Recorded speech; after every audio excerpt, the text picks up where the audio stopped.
Life is a winding road, no telling where it goes. Hey guys, Amber here with A Meeple Family, and today I am so excited to give you a Kickstarter preview of a new game coming out called Familiars and Foes. Familiars and Foes is a cooperative style game where you will work together with your fellow familiars to defeat the horde of evil foes and rescue witches and wizards. Now, Familiars and Foes plays 1 to 5 player, although if you do want to include a 6th player, they could take on the role of the foes. Game time will vary based on player count, so it can range 30 minutes all the way to 90 minutes. And the recommended age is about 13 years and up. So without further ado, let's head down to the table and take a look at how this game plays. One of the first things you're going to want to do when setting up the game is to determine which of the familiars you would like to be. As you can see, there's 5 different familiars to choose from. Let's quickly take a look at each character. Here's a quick look at Jinxie. Each character is going to have their own character mat,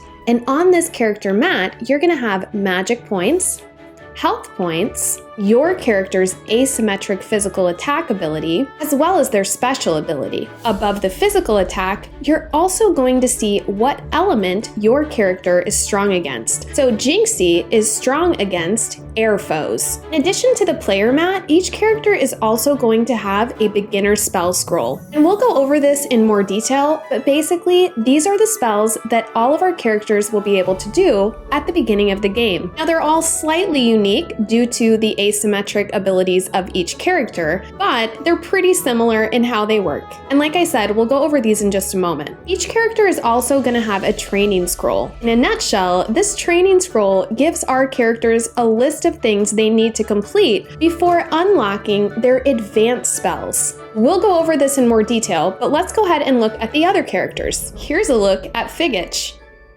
Next up, Pittypaw. And here is Nutterson III. And last up, one of my favorites, Mimsy. So for our example here, let's go ahead and set up the character Mimsy fully. Each character will take 3 of these special ability gems and go ahead and put them right on your player mat on the potion called Special Ability. Make sure that you're familiar with your familiar's special ability. Remember, each character has a different special ability. You'll also need to place your magic point marker and health point marker on your player board. All characters start out with full magic points and health points. In order to track our progress on our training scroll, be sure that each player has training scroll markers. We'll take a closer look at how to complete each of these tasks. Once completed, we'll be able to use these training markers to cover up the task we've completed. And remember, once we've completed all these tasks, we'll be able to unlock our advanced spells, causing some serious damage to the foes we're up against. Each player will also get their own helper card to reference throughout gameplay. The last thing each player will be dealt is 1 artifact card. And this takes care of player setup. Now let's go ahead and set up the game board. For this example, let's go ahead and set up a 2-player game. So I have Nutterson 3 all set up, as well as Mimsy. The rules come with an easy to follow grid. So based on if you want to play easy, standard, or advanced, you simply look at your player count in order to know how many foes to set on each wave of the game. For this example, I'm just going to be setting up a 2-player easy mode. Now, as I stated earlier, the game is played in 4 waves, and those are depicted right on the game mat. So referencing the player setup, I can see that a 2-player wave 1 needs a level 1 foe. In wave 2, we'll need a level 2 foe. In wave 3, we need a level 3 foe. And in wave 4, we'll have 2 foes, a level 1 and a level 2. We can go ahead and put the remaining level 1, 2, and 3 foes back in the box. In addition to each wave, where we will be defeating foes, we're also going to be rescuing witches and wizards. And these are referred to as coven cards. Each witch or wizard is actually tied to one of the familiars. During the course of the game, if one of the familiars we're playing with rescues their matching witch or wizard coven card, they'll get a special bonus to use during that wave of the game. Now maybe you're asking what happens if we rescue a witch or wizard but aren't playing with their matching familiars. At that point, the coven card just gets discarded from the game and no special rescue bonus is utilized. So go ahead and give the coven cards a good shuffle. You're going to put 1 on waves 1, 2, and 3. And the last 2 Coven cards will go on wave 4. The last thing we'll need to address is player order. Each Familiars is going to have their own player token, and it's actually double-sided. If at any point during the game a Familiars loses all their health power, they'll turn over to this ghost side. But when setting up the game, you're going to want to have them face up like this. You can decide who goes first. The starting player is going to be the player furthest from this red foes circle. So for our example here, Nutterson will go first, followed by Mimsy, and the round will close out with the foe's turn. Within the game, you're also going to find a toad turn marker. Go ahead and put this in the basket above the first player. Now, in order to win the game, all foes from all 4 waves have to be defeated. And of course, all the witches and wizards need to be rescued as well. And at the end of the game, at least one of the Familiars needs to be left standing. So let's take a look at gameplay. To start the game, we're going to start with wave 1. We're first going to see which Coven card we have. This Coven card is actually tied to Jinxie, but Jinxie is not playing, so it's actually going to get discarded, and there'll be no rescue bonus during this wave of the game. Next, let's reveal the foe. Once we reveal the foe, we're then going to need to set their health tracker. In the bottom right-hand side of each foe card, you're going to be able to find a table. For our 2-player game, we can see that the health of this foe will be set at 14. Some of the foes also have specials. Be sure to read these so everyone is aware of additional rules when attacking this foe. For example, this foe says, Familiars who successfully cast attack spells on this foe lose 1 magic point. Once our foe has been revealed and their health tracker set, we're ready to take our turn. According to our toad turn marker, we can see that Nutterson will go first. So let's go ahead and break down what it is we can do on our turn as a Familiars. Since Nutterson is currently the active player, there's 3 things that Nutterson can choose to do. Nutterson is able to perform a physical attack. This is done by rolling a 20-sided dice, and depending on what number is depicted, the foe will take the corresponding damage. So for this example, we've rolled a 12, so Nutterson would give 1 damage to our foe. The other option Nutterson has on their turn is to perform a spell. Each Familiar will want to reference their beginner spell scroll. In the leftmost column, you'll see the name of the spell, followed by the cost of the spell. Let's say that we want to summon the toad. We'll need to pay 1 magic point and roll a 3 or higher. If we were successful and able to roll a 3 or higher, we'll be able to inflict 1 damage on our foe. The last option that Nutterson has to choose from on their turn is to play the artifact card that they were dealt at the beginning of the game. The game Familiars and Foes comes with 15 of these unique artifact cards. In order to play your artifact card, simply read the directions on the card and implement it. Once completed, it'll be discarded from the game. Now let's take a look at the training scroll. As Nutterson is able to complete these different tasks, they'll be able to mark them complete with these task markers. Now we've talked about a few of these. Summon the Toad is simply the top beginner spell here. In order to check this one off, you just need to have successfully caused damage to the foe. We've also talked about a physical attack. If on your turn you choose to take a physical attack and it causes damage to the foe, you'll be able to mark this one off as well. Now let's talk about the strong or elemental spell. Now each Familiars has their own unique strong spell and their own unique elemental spell. Elemental spells are only able to be used if the foe they're attacking is strong in that alignment. For this example, our foe is strong in the element that Nutterson unlocks. So Nutterson would be able to use their elemental spell to defeat this foe. So in order to check off this training scroll box, the Familiars just needs to perform a successful strong spell or elemental spell if they're able to. The next one up is called Ballyhoo. A description of Ballyhoo can be found here at the top of the beginner spell scroll. Ballyhoo is quite unique because it can only be used if you are the non-active player. So the way to activate this is once one of your Familiars teammates successfully completes a beginner attack spell, you yell out Ballyhoo. You'll then pay 1 magic point and flip this coin. If you flip it and the eye is open, you will deal an additional 2 damage to the foe. On the other hand, if you flip it and the eye is closed, you'll actually lose 1 heart. And that's how Ballyhoo works. If Ballyhoo is successful, another non-active player may also attempt a Ballyhoo. But as soon as that Ballyhoo is unsuccessful, no more attempts may be made. Also, keep in mind, non-active players may only attempt one Ballyhoo per successful beginner attack spell. Now, the first 4 items we've talked about on the training scroll, in order to be checked off, have to be done successfully. Next up on our training scroll is special ability. In order to check this box off, you just need to have used your special ability on your personal player mat. For instance, Nutterson's special ability is reflect all damage from a foe's attack onto that foe. All other effects of that foe's roll are canceled, and you just need to make sure you declare this before the foe's attack. And the last box left on our training scroll is just simply the artifact. And once we've utilized our artifact in the game, we can check that off. Now, there's a couple other items on the bottom of our beginner's spell scroll that I haven't talked about yet. And maybe you're wondering, how can I heal and how can I get more magic? Well,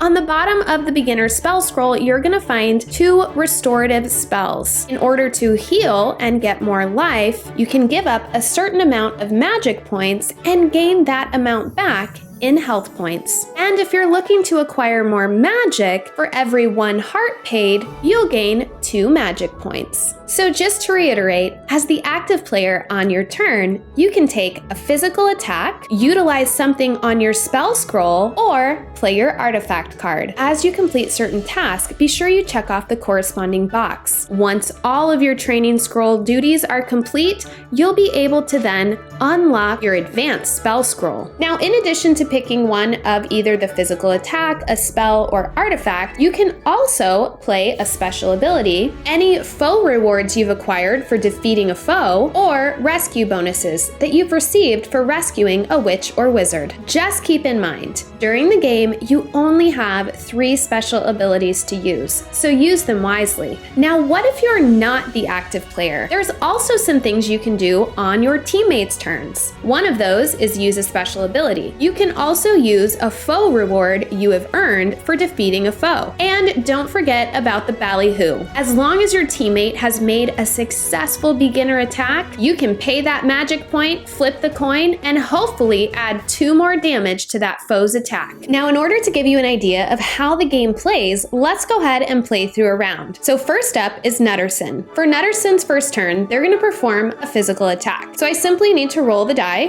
Now, I have rolled a 7, so this means that Nutterson has caused 1 damage to our foe. Now remember, this foe has a special ability, and if any familiar successfully attacks this foe with the spell, they are going to lose 1 magic point. Now, the nice thing about using a physical attack is it doesn't cost me any magic points. And since I used a physical attack, I'm also going to get to put a cube on my training scroll to cover that up. And I'm 1 step closer to unlocking my advanced spells. Now, because I did not perform a spell, Mimsy is not able to do a Ballyhoo move, but no worries, my turn is over and now it is Mimsy's turn. So Mimsy is going to do Summon the Toad. Now, in order for Mimsy to do this, it does cost 1 magic point, and Mimsy is going to need to roll a 3 or higher. They rolled an 8, so that is going to be 1 attack on the foe. Now, unfortunately, because of the special ability of this foe, Mimsy is going to lose a magic. And Mimsy will also get to cover the Summon the Toad box on their training scroll because they successfully attacked the villain using that spell. Now, Nutterson is able to perform Ballyhoo, and they are going to pay 1 magic point. And the reason they're able to do this is because Mimsy successfully attacked the foe with one of their beginner spells. So Nutterson has paid their 1 magic point. They'll flip. Oh, and unfortunately, it was a no-go. It is a closed eye. So we can look here and see that because of this, Nutterson loses 1 heart. Okay, and that is gonna end Mimsy's turn. So now we are on to the foe's turn. So the foe is gonna roll, and they have rolled a 12, which means that each familiar is actually gonna take 1 damage on their health point, and 3 on their magic points. Now at the end of the foe's turn, that ends the round, and so gameplay will continue again with Nutterson going first. Gameplay will continue just like this until this foe has been successfully defeated. Whoever is able to actually defeat this foe is going to earn the reward that this foe hands out. The reward is to fully restore one familiar's magic points, and remember, this can be done on your turn or as an interruption on another player's turn. Now, just to give you an idea, let's go ahead and say that Nutterson has defeated this foe. So they'll go ahead and just put this in their gaming area, and we always refill magic points before we go into a new wave. So to start the next wave, after each familiar has reloaded their magic points, we would, just like in the first wave, reveal the Coven card.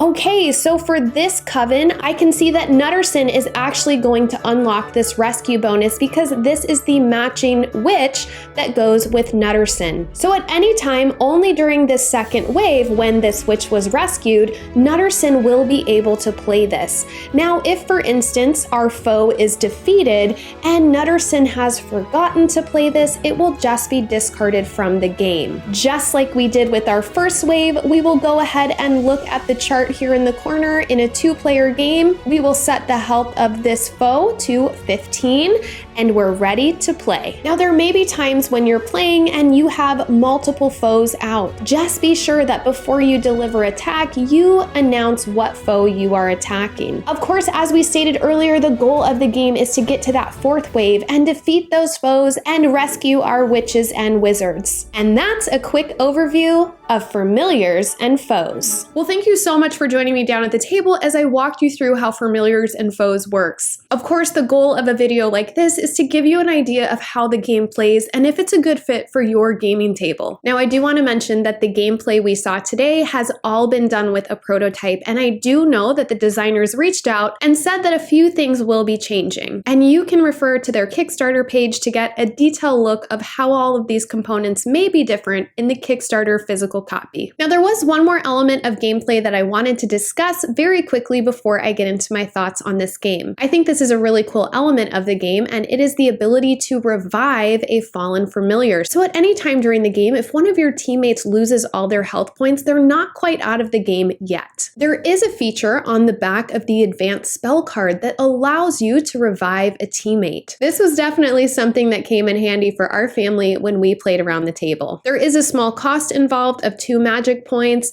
and you do have to flip a coin to decide exactly at what level your teammate is going to be revived to. But regardless of all of the details, it is a really nice feature, I think, for this kind of family weight game that the designers have included in gameplay. So our family was able to get this to the table several times, and we really had a great time playing this game. My daughter especially, who is 11 years old and a huge fan of cooperative games, really enjoyed this. One of my absolute favorite features in the game, surprisingly, is the training scroll, and it could just be because I am a lover of lists, and that's basically what this is. It's a big checklist, and you want to complete this, right? So you can level up and get your advanced spells. I think why I liked this so much is because it forces you to dabble in all the different options you have on your turn. Where it might be easy to just hang out in one area, like just do physical attacks or just do your simple spells, it really forces you to diversify and add more variety into your gameplay. And I have to tell you, it is so rewarding when you get to flip over this training scroll and unlock those advanced spells. You can tell when you're playing this game how much attention to detail and love has been put into this game by the designers. The artwork on Familiars and Foes is outstanding, and I'm actually really excited to see the finalized components that they come out with. One of the things I also really like about this gameplay is that even when you're not the active player, you're actively engaged because there's still things you can do on your teammate's turn that may be beneficial to help defeat the foes. And one of those is the team attack called the Ballyhoo. I thought this was a really neat element because I think what it allows you to do is you stay engaged when your teammates are taking their turn, and you're rooting for them to cast those successful spells, because if they're successful, you know that you can do the ballyhoo action and hopefully inflict 2 more damage on the foe that they're currently attacking. I thought that was a really neat element to the gameplay as well, just to keep everyone engaged, because even when it's not your turn, you are an active participant of what's going on, and I love games like that. I was able to play this game with my 11 and 12-year-old, and they both did really well. Now with my 11-year-old, I did need to help her with the management of her character a little bit more, but I would say about halfway through the game, she was really able to take ownership over her character. This was a game we really enjoyed playing around the table as a family. I love that it's cooperative. I also really love the fact that there is that revive option. We did have to utilize that a couple times. And of course, all the comboing effects that you can do on one another's turns, especially with the ballyhoo action that you're able to take. Well, as always, thank you guys so much for taking time to watch my How to Play of Familiars and Foes. This is a Kickstarter coming out in the fall of 2022. I hope you guys found this video informative to help you understand how this game plays. Thanks so much for watching, and we'll see you later. Life is a winding road,